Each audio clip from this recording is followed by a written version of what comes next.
Do you know that for the longest time, I thought that my problem was that I was not earning enough. But the truth is that I was earning enough, but then I was still staying broke. And it was because of these mistakes. So in this video, I'm going to be sharing with you some of the mistakes I made in my journey to building wealth. And if you are one that, you feel like you are currently making these mistakes from watching this video, just know that, we all at one point or the other have made these mistakes. And all that matters is that you're willing to come out. I've got you covered. Whatever you need, just leave it in the comment section. Your girl has always got you, because to err is human, to forgive is divine after all. But now let's get right into it. So that place where once our salary comes in, we are feeling rich for like 3 days, and reality sets in. Oh, your money has finished, your salary has finished. Yes. The first mistake I was making at that time was not having any plan in place for my money. There's this saying that if you don't plan for money, money will plan for you. And that is the case for many people. If you don't make any plans for your money, which is sometimes called budgeting, or having a clear pathway for your money to take, your money is most likely going to be making the decisions for you, because you will see anything that is passing and want it. And you obviously have the money, you're going to buy it. Then 1 week in, after receiving your salary, you find that you have no money left. That is because you allowed your money to make most of the plans for you, which is a common mistake that many people make. And at some point, I found myself there.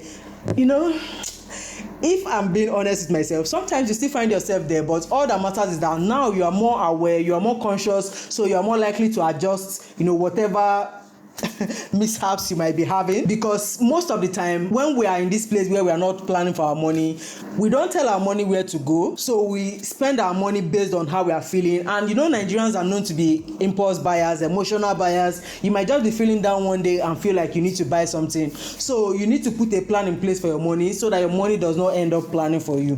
The next mistake, which is something that I find most people doing, is saving what's left. So this situation of where they say pay yourself first. Not many people still grasp that idea, because many people have said that thing enough to you that you now feel like the word flies over your head.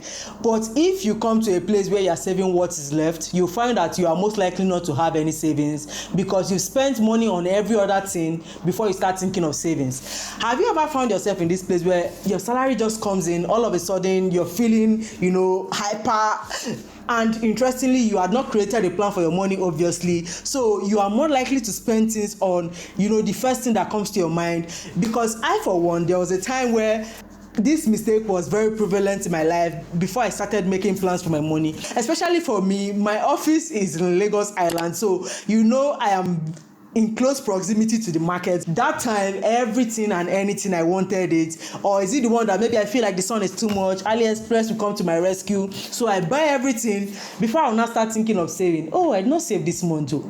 Or you start making different excuses as to why, don't worry, next month I will do it. Next month will come, you will repeat the same thing again. It is a common mistake, trust me, you are not the only one if you are currently there. Mistake number 3 is lifestyle pressure, peer pressure, whatever you might want to call it. Especially as teenagers, we all have found ourselves, or let me not say teenagers, but when you start working first, you are still kind of like on this borderline of behaving like a child and trying to be an adult. So you are still in this place where you are trying to keep up with everybody around you.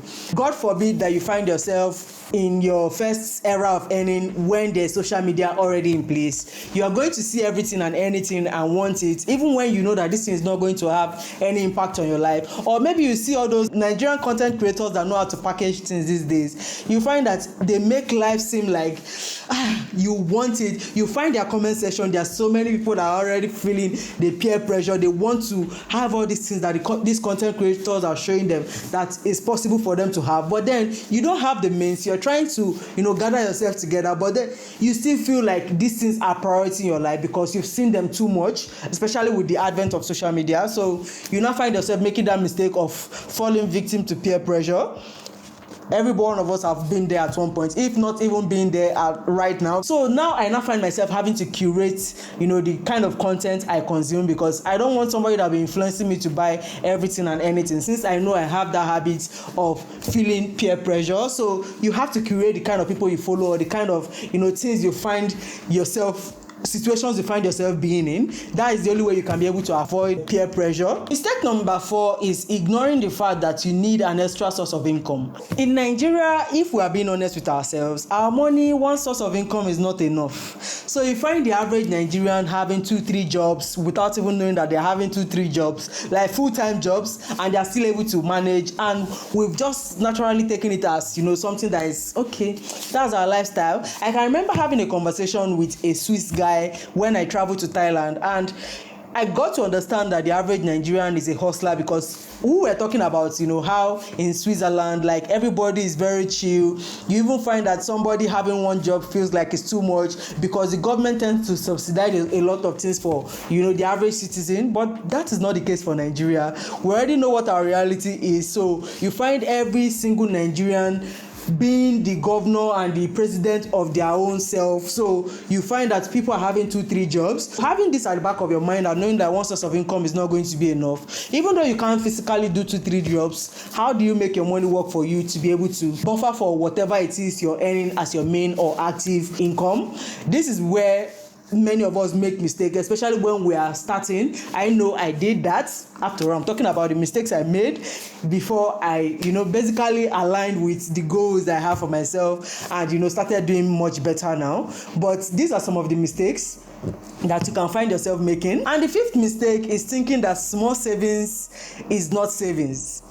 Trust me, even your 1k, 500 naira is savings. All that matters is that you are creating habits around whatever it is you're putting out every month. This is the only way you're going to be able to learn discipline, be consistent in your savings journey, or even being able to achieve whatever it is you have or you want for yourself. But it is a common mistake that is always made, that we think that 500 naira is not much money. Until I'm saving 10,000 naira, that means I'm not saving anything. But trust me, 500 naira will mean something when you gather 10 of it together, and in the journey of gathering that 10 of it, you learn discipline, you learn to be consistent. You find that it is easier for you to save bigger money. It is a common mistake, no doubt, but it is something that you that is watching this video can change, because I know at one point I was there, but I'm at a place now where I can comfortably say I got 1 million naira and I'm saving the 1 million naira without looking back, and being comfortable knowing that I'm not going to that place where I saved that money to take it out.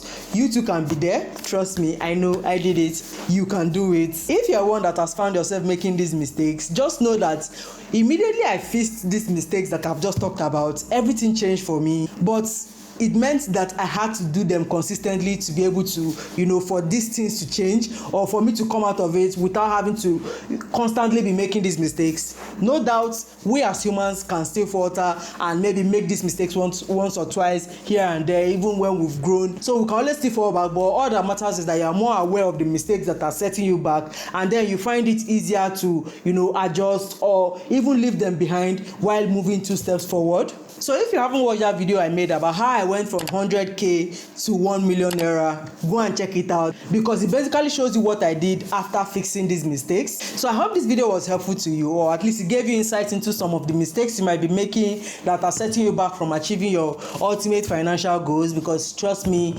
I was there and I'm currently out, but that does not mean that here and there I still don't make these mistakes. But all that matters is that I'm more aware. I hope you loved this video. If you did, make sure to give it a thumbs up, click that like button, subscribe to the channel, do all the good things, and join this family, because we are a family over here. Okay. I'll see you guys in my next one. Bye bye.